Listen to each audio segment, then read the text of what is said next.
A'udzu billahi minasyaitonir rajim. Bismillahirrahmanirrahim. Assalamualaikum warahmatullahi wabarakatuh. Walinaftatihul majlis bi ummil kitab al-Fatihah. A'udzu billahi minasyaitonir rajim. Bismillahirrahmanirrahim. Alhamdulillah. Iyyaka na'budu wa iyyaka nasta'in. Shiratal mustaqim. Shiratal ladzina an'amta 'alaihim waladdallin. Alhamdulillahi rabbil alamin. Wassalatu wassalamu ala asyrafil anbiya'i wal mursalin wa ala alihi wa ashabihi ajma'in. Subhanaka la ilma lana illa ma 'allamtana innaka antal alimul hakim. Rabbi shrah li sadri wa yassir li amri wahlul 'uqdatam min lisani yafqahu qawli. Qala Rasulullah sallallahu alaihi wasallam, man salaka tariqan yaltamisu fihi ilma sahhalallahu lahu tariqan ilal jannah. Yang membawa maksud barang siapa yang mencari jalan, yang mana jalan yang dicarinya itu membawa dia kepada ilmu, maka Allah Subhanahu Wa Taala akan memudahkan baginya jalan menuju ke syurga, insya-Allah. Alhamdulillah, tuan-tuan, kita dapat bersama sekali lagi pada malam ini yang saya kasihi Tuan Imam.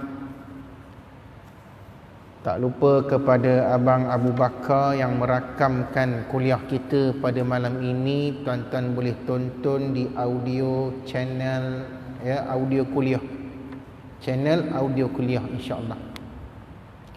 Saya nak membacakan firman Allah SWT dalam surah Al-Anfal ayat yang ke-32. Allah Ta'ala berfirman, a'udzu billahi minasyaitonir rajim. Bismillahirrahmanirrahim.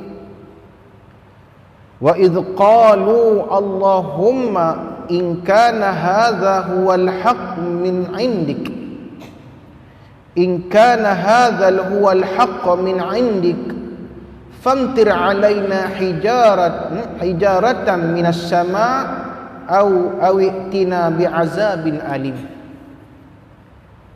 Yang bermaksud ketika mana orang-orang kafir Quraisy, mereka ini menghina Nabi dengan dialog mereka yang berbunyi, wahai Tuhan,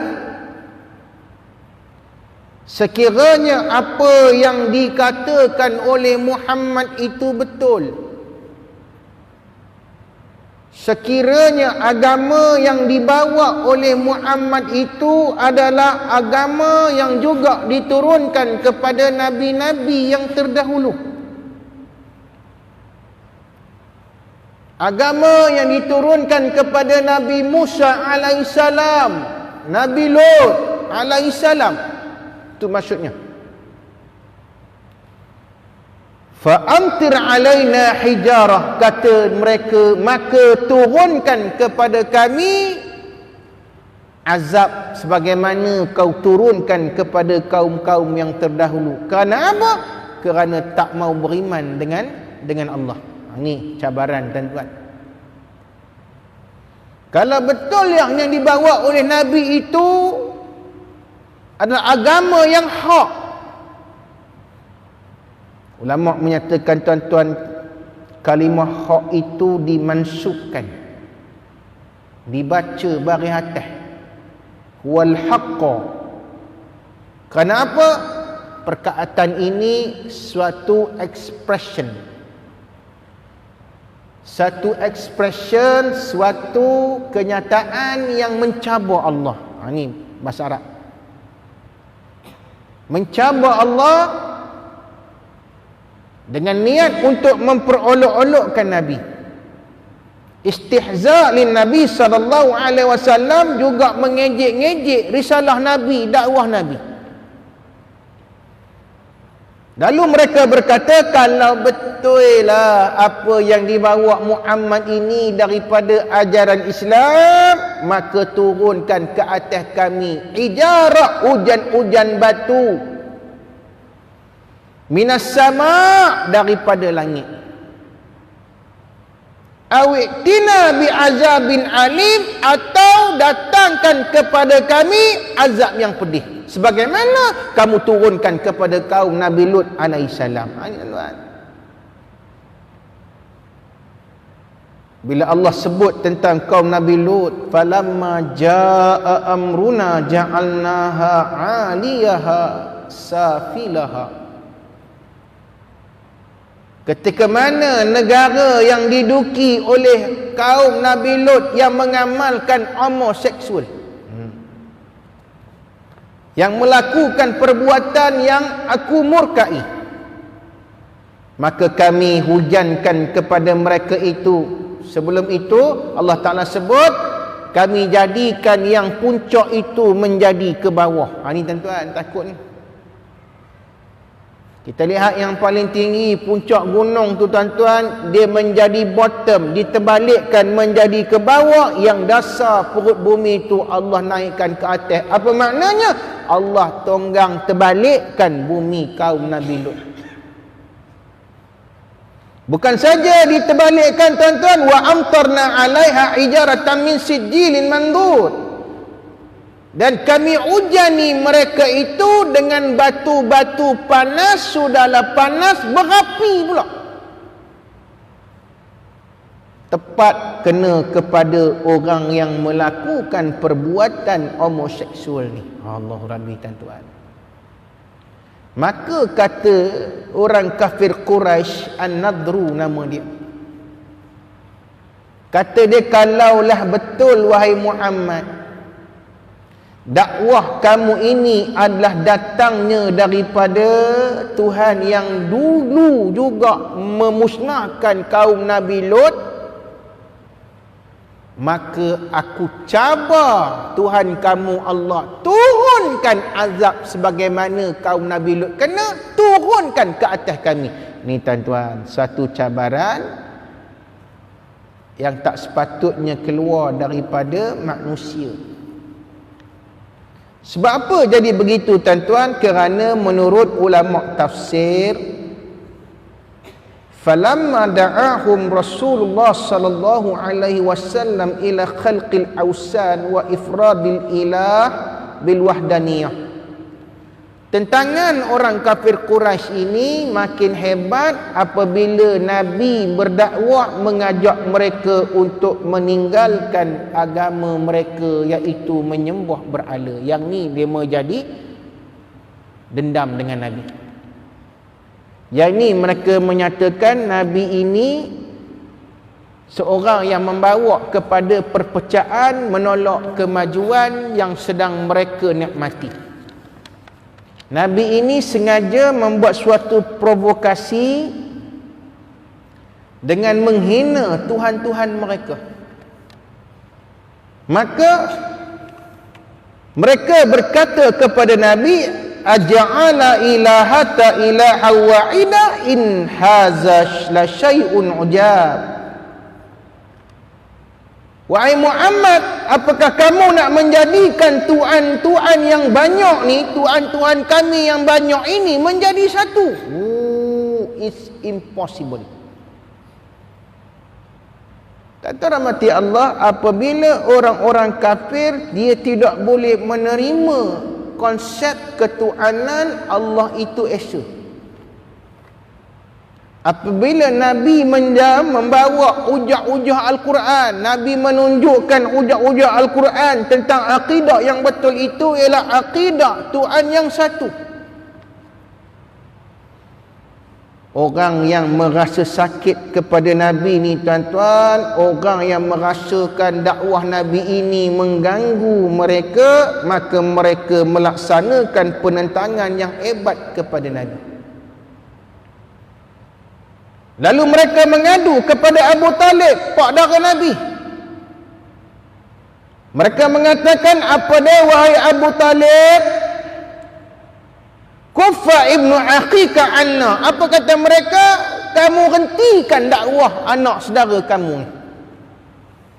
Fa innahu ya'ibu dinana. Dia sudah menghina agama kami. Hina tuan-tuan. Tuan-tuan rahmati Allah, Nabi tidak menghina agama berhala. Nabi cuma explain, Nabi cuma memberikan talk, Nabi cuma memberikan ceramah macam saya hari ini. Berkenaan dengan Allah Ta'ala yang satu, berkenaan dengan akidah yang betul, berkenaan dengan batilnya agama berhala ni. Ini hak kita tuan-tuan, it is our right. Tapi dianggap sebagai menghina agama yang lain. Benda ni sampai dah kepada kita tuan-tuan, dan benda ini berlaku sejak zaman Nabi SAW. Apa kata mereka lagi yang tuduh Nabi ni? Apa dia mau tuduh? Wa yusafi a'lamana. Dan dia sudah merosakkan, dia sudah merosakkan cita-cita kami, vision kami. Kita ada wawasan. Kita ada wawasan nak memajukan negara ini dengan penjualan arak. Zaman tu tuan-tuan, kalau nak minum arak yang terbaik, apa dia? Dibuat di Mekah.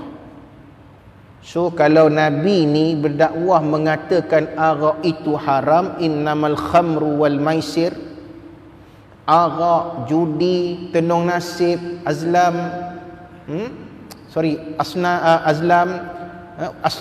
berhala, rijsun, dosa besar, min amali syaitan, daripada perbuatan syaitan, jangan buat. Maka apakah yang akan berlaku kepada bisnes arak mereka ni? Ni sebab itu yang mereka ini menyatakan Nabi akan merosakkan visi kita. Kita ada wawasan. Kita ada wawasan nak memajukan negara ini, tapi dengan apa? Dengan arak. Arak yang merosakkan masyarakat. Kita ada wawasan apa dia? Dengan membuka pusat-pusat perjudian. Ni lagi teruk. Ya, dengan perjudian inilah Mekah maju. Tapi kalau Muhammad datang mengaramkan judi, mana hasil kita nak dapat lagi? Ini otak pemikiran minded pemimpin Quraisy. Kita banyak tukang-tukang tenung-tenung nasib ini satu bisnes. Kalau maju tukang tenung nasib ini, fortune teller, bukan auto teller, fortune teller ni kalau majulah mereka punya bisnes, orang pergi meramal nasib, ramai orang meramal nasib, kita pun dapat keuntungan. Sedangkan arak, judi, tenung nasibnya merepek-repek ni tuan-tuan, meramalkan benda yang dia pun tak tahu adakah benar berlaku atau tidak berlaku. Sebab tu Jabatan Mufti kata haram kita percaya kepada surat berantai. Bahawasanya hari Khamis minggu depan akan berlaku kiamat. Atau hari Jumaat. Dia pun bawa lah satu riwayat. Nabi menyatakan kiamat akan berlaku hari Jumaat. Pada 2020 ini. Maka sedialah, kata dia. Mula bagailah dia cakap, banyakkan amalan, banyakkan baca Quran, banyakkan taubat, istighfar. Bagus. Tapi tang yang berantai tu, apa dia kata? Bila berlaku pada Jumaat yang akan datang minggu depan, maka mulai hari ini diminta tuan-tuan yang dapat surat ini menghantar seberapa banyak salinan kepada kawan-kawan. Yang ini yang merosakkan akidah. Kalau yang baca WhatsApp ini, tolong forwardkan kepada 10 orang rakan-rakan. Dan kalau tak forward kepada 10 orang, besok mati. Ini jadi masalah. Tuan-tuan rahmati Allah, Islam bukan agama ramalan. No. Islam tidak hidup di atas ramalan. Ramalan inilah yang menyebabkan apa dia, tuan-tuan, banyak benda-benda yang merosakkan pemikiran dan akidah. Nak kahwin, mari bawa pasangan kamu, kita telik dulu. Ini Islam marah. Tukang telik ni pun tengok calon pengantin tu, tunang orang tu lawa. Berapa ni olofa sikit mukanya. Dia pun telik-telik tengok kitab dia yang macam sifir matematik tu, telik-telik kira jari ni. Kira jari ni. Sambil pusing tasbih. Pakai tasbih juga. Tapi tasbihnya besar lagi, tuan-tuan. Dia pun kata sudah tengok mengikut kitab ramalan ini, kamu dengan dia tak boleh kahwin. Sudah. Pasal apa pula tak boleh kahwin? Kami sudah jatuh cinta. Kami sudah lama ingin mendirikan rumah tangga. Kami saling sayang menyayangi. Oh, tak boleh, tak boleh. Kalau ikut kepada ramalan kitab ini, ya nasib ini, tak boleh kahwin. Kalau kahwin, salah seorang ni akan ditimpa musibah. Haram kita percaya benda-benda ni. Habis macam tu, wahai tuan tukang telik, kalau saya tak boleh kahwin dengan tunang saya ni, siapa nak kahwin dengan dia? Tukang telik pun jawab, saya ada. Habis cerita. Saya ada. Don't worry. Islam haramkan benda-benda yang macam ni. Wal asnam, tuan-tuan. Apa dia? Berala-berala. Di Mekah, tuan-tuan, siapa nak beli berala yang bermutu, maka datanglah ke Mekah. Bisnes. Dia menjual Tuhan. Kalau di luar daripada Mekah buat ma'bad, tempat sembahan, tuan-tuan, tempat sembahan itu tak sah dijadikan tempat sembahan kalau tak import berala daripada Mekah. Berlaku zaman Nabi lagi. Timsal itu, atau we say the statue of the god imported from the foreign country, mesti diimport daripada Mekah. Kalau tak boleh dirasmikan tempat itu sebagai rumah-rumah ibadat, tuan-tuan. Maka bila Nabi bawa ajaran Islam yang mengharamkan benda-benda itu, mereka mengatakan bahawasanya Muhammad itu yusafiu ahlamana, sudah menghancurkan vision kita, wawasan kita untuk maju sebagai negara maju. Maka Abu Talib pun panggil Nabi, tanya betul tak tuduhan-tuduhan ini? Nabi SAW menjawab, ya ammu, innama uridu minhum kalimatan wahidatan. Wahai pakcikku, bapak saudaraku. Kalau bahasa Indonesia, wahai pamanku, aku nak tanya kepada mereka ini, aku minta daripada mereka ini kalimatan wahidatan, satu kalimah atau satu formula. Kalau kamu hebat sangat dengan berala kamu, hebat sangat dengan judi kamu, hebat sangat dengan mabuk kamu, hebat sangat dengan bisnes tenung nasib kamu ni, sebut satu kalimah, yamlikuna bihal ajam wa tadinu lahum bihal arab. Apa dia? Orang-orang bukan Islam masuk kepada agama Islam, atau masuk kepada ataupun kamu dapat mengawal orang-orang yang bukan Islam, orang-orang yang bukan Arab, orang-orang yang bukan Arab, kamu akan berada di bawah naungan kamu. Bukan itu saja, kamu dapat menyatukan orang-orang Arab. Nabi tanya, sebut satu formula, satu kalimah, satu formula yang bila kamu laksanakan, kamu dapat apa dia?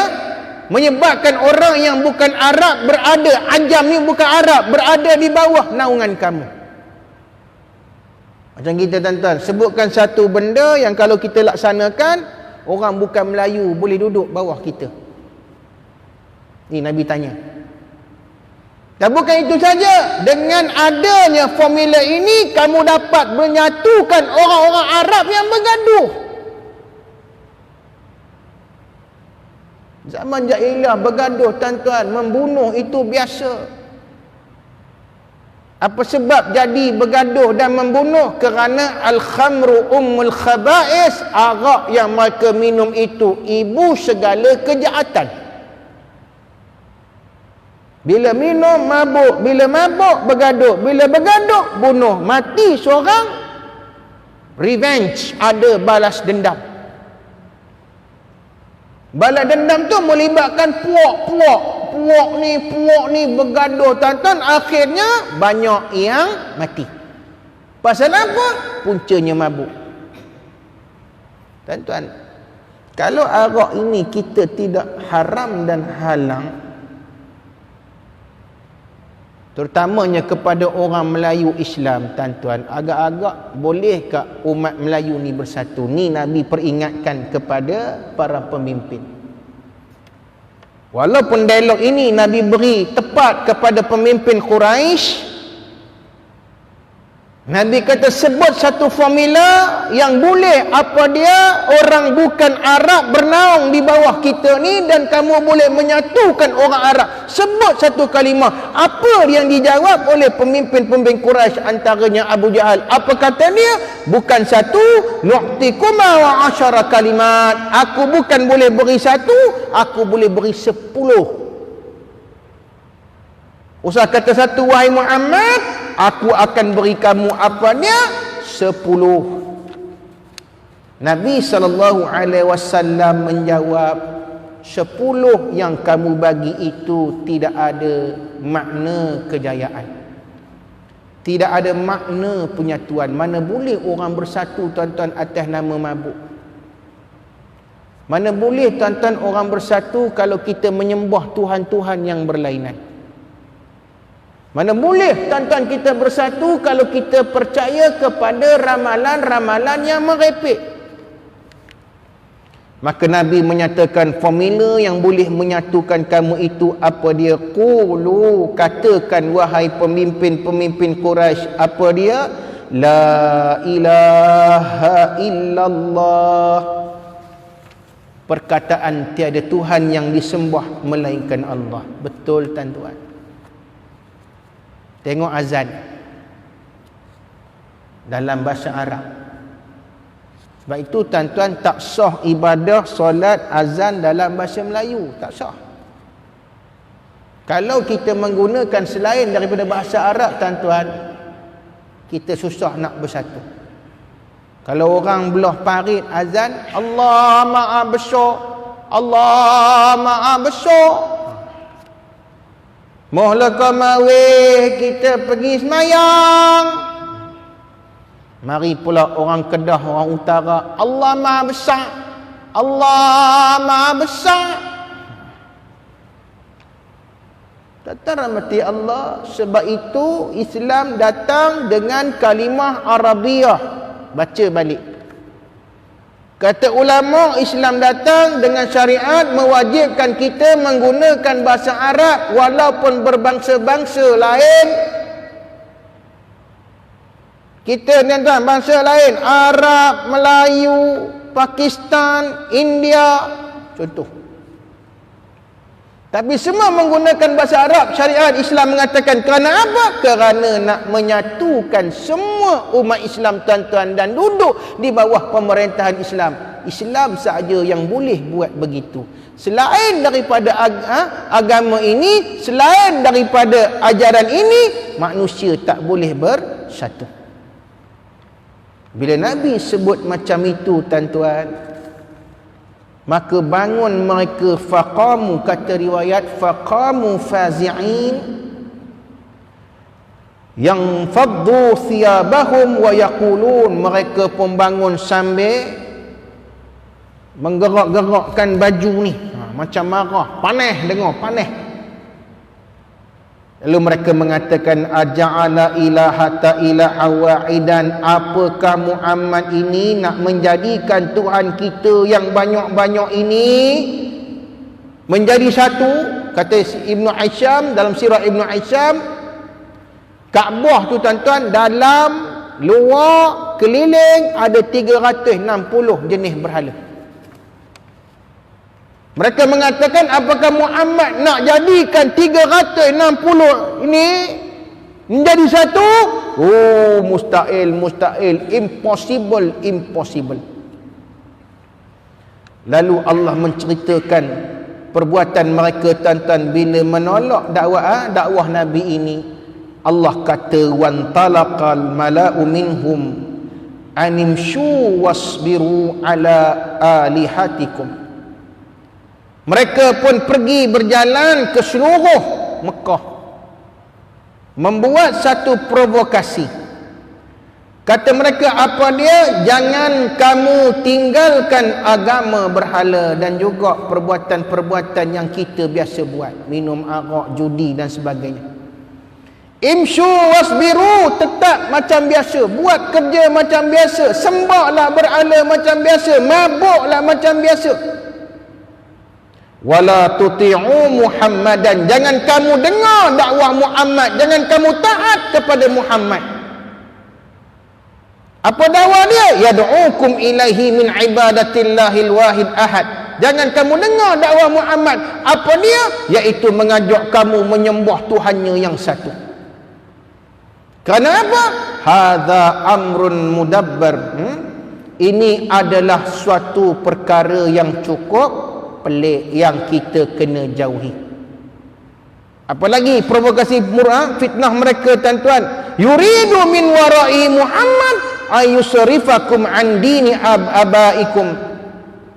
Muhammad sengaja nak memalingkan kamu daripada agama nenek moyang kamu, litakuna lahul izzah wasiyada alaikum. Pasal apa? Muhammad ni gila politik. Muhammad ni bawa ajaran Islam ni sebab dia nak berkuasa. Muhammad jadikan isu agama ini supaya dia nak jadi Perdana Menteri di Mekah, contoh. Maka tuan-tuan rahmati Allah, dalam keadaan yang sebegitu mereka provok Nabi, mereka mengejek-ngejek Nabi, ya. Apa kata mereka? Wahai Tuhan Muhammad, sekiranya benda ini betul datang daripada kamu, maka turunkan kepada kami apa dia tuan-tuan? Hijaratan, hujan-hujan batu yang berapi panas bagaimana kamu hancurkan kaum Nabi Lut. Adakah itu satu doa yang betul tuan-tuan? Tak? Adakah itu suatu doa tuan-tuan kepada Allah, doa yang ikhlas? Tak. Pasal apa tuan-tuan? Kerana mereka doa tu dengan kaedah untuk mengejek-ngejek Nabi. Ya ke Islam ni? Ya ke? Tantah kamu tiru daripada kitab-kitab Samawi yang dulu. Muhammad mana-mana je. Kalau betul, suruhlah turunkan balik. Macam tu perkataan mereka tuan-tuan. Maka tuan-tuan rahmati Allah, apa yang mereka kata lagi kepada Nabi? Kata mereka, kalaulah betul agama kamu itu datang daripada Tuhan, innallaha la yu'azzibuna wa nahnu nastaghfiruh wa la yu'azzibu ummatan wa nabiyyuha ma'aha. Dikutuknya lagi. Mereka mengatakan, takkanlah Allah Ta'ala nak turunkan bala kepada kami, sedangkan Nabinya berada di tengah-tengah kami. Wahai Muhammad, kalau kamu selalu beristighfar kepada Tuhan kamu, kami pun beristighfar. Kepada siapa? Berhala-berhala kami. So, what is the problem? Bila berlaku begini tuan-tuan rahmati Allah, maka Allah turunkan kepada mereka itu azab. Dan sememangnya Allah Ta'ala tidak akan menurunkan balanya, tuan-tuan. Kerana apa? Kerana adanya Nabi SAW di kalangan mereka. Allah takkan turunkan balik. Kita ni pun, tuan-tuan, Allah tak turunkan bala kerana apa? Adanya orang macam tuan-tuan yang masih datang solat jamaah, yang masih berdoa, yang masih berzikir, yang masih beristighfar. Allah tidak akan, pada pandangan yang kedua kata ulama, ayat ini maksud dia apa? Allah tidak akan mengazab satu tempat. Kalau di Mekah yang masih ada Nabi ketika itu di kalangan mereka. Yang kedua, adanya orang-orang yang menerima Islam, berdoa, solat, memohon ampun, istighfar kepada Allah Subhanahu wa ta'ala.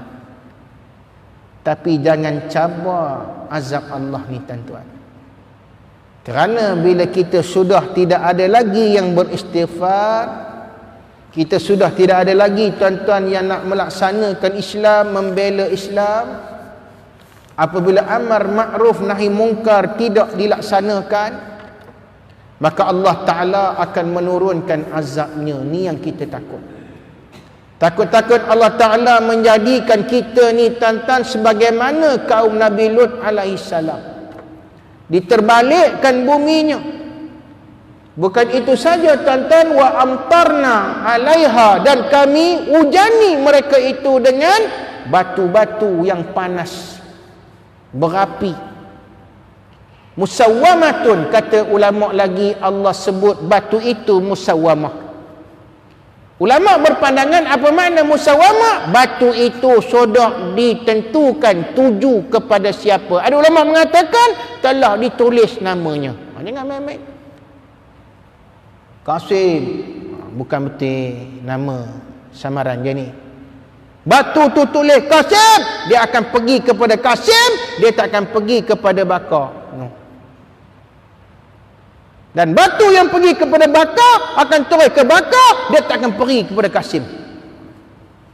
Dia macam roket pelancar tu, tuan-tuan. Dia ngikut je kapal terbang tu pergi mana. Pasal apa? Dia ada sensor ngikut. Macam itulah yang Allah jadikan. So, tuan-tuan, jangan kita mencabar azab Allah. Kita mengatakan, walaupun saya ni pondan, tapi sampai juga saya ke Mekah. Jangan cakap macam tu. Duk sibuk pondan sampai Mekah. Ni yang tak pondan ni sampai ke dah? Tanya pula, tuan-tuan. Yang tak pondan ni sampai ke tidak?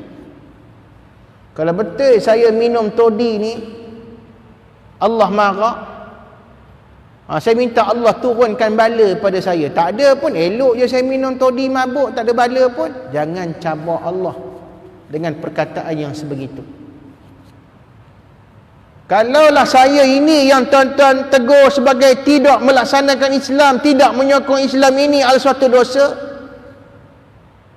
maka minta Allah turunkan bala ke atas saya. Pasal apa? Saya menolak Islam. Selama ni saya tolak Islam, tak ada masalah pun. Jangan kita istikbar, kita ini egoistik, kita ini membesarkan diri sebagaimana iblis laknatullah alaih. Boleh, tuan-tuan? Jadi jadikan ayat yang kita bacakan ini, surah Al-Anfal ini, tuan-tuan, sebagai motivasi kita bersama. Saya rasa cukup sekadar itu, kerana kita menghormati masa di masjid ini, kena berhenti sebelum azan. Rahmati Allah. Mari sama-sama kita berdoa agar Allah menjadikan kita orang-orang beriman. A'udzubillahi minasyaitonir rajim. Bismillahirrahmanirrahim. Alhamdulillahirabbil alamin, hamdan yuwafi ni'amahu wa yukafi'u mazidah. Ya rabbana lakal hamdu kama yanbaghi li jalalika wajhika wa azim sultan. Allahumma ij'alna minal muslimin wal mu'minin wal muqinin, minal mustaghfirin, minal muqimin as-salat, minas syuhada'i was salihin, wa hasuna ulaika rafiqa ya rabbal alamin. Walhamdulillahirabbil alamin. Subhanakallahumma wa bihamdika asyhadu an la ilaha illa anta astaghfiruka wa atubu ilaik. Wal 'asr innal insana lafi khusr illa alladhina amanu wa 'amilus shalihat wa tawassaw bil haqq wa tawassaw bis sabr. Assalamu alaikum warahmatullahi wabarakatuh.